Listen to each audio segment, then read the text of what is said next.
So, Breaking Dawn starts with Edward finally getting what he's always wanted, which is getting married. Mm-hmm. How is it to kind of shoot those wedding scenes? It's been something, I guess, the film's been building up to for a fair while. Yeah, I feel like I've done about 12 proposal scenes already, but no, it's nice, and it's funny as well. You suddenly realise that you're just a prop, really, as the groom. I mean, especially when Kristen's walking down the aisle and then the entire congregation is looking the other way. Yeah, you're just like. With this film, it feels like the stakes are higher, and everyone's a bit more grown up.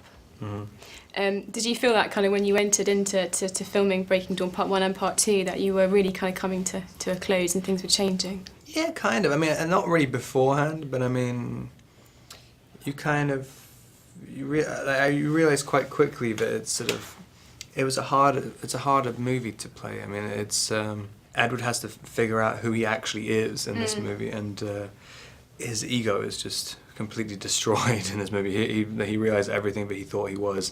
He definitely isn't. Any aspect he thought he had control over anything, and he really doesn't have control over anything at all. Because you see this shift, obviously, because Bella really comes into her own in this film. She is defiant and demanding, and we've never really seen her be like that before, because she's always been quite sort of awkward. Yeah. And it's interesting to see your character kind of struggle with that. Yeah, it's weird. It's kind of because she had to go to an extreme. Because all the other movies, she does prove herself. Like Edward always thinks he knows what's best for her, and Bella always ends up coming to save his life in the end.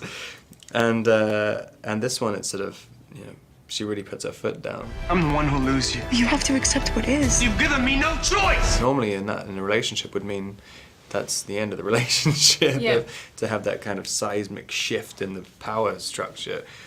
But it's really just they just needed to show to each other what the other they could want. do. Yeah, and also it shows that trust as well. If you're in the relationship to that extent, that you can actually be demanding and defiant, and the partner actually goes, "Oh, all right, okay, it's a fair point you're saying here." Yeah, and it just took a lot for Edward to realise.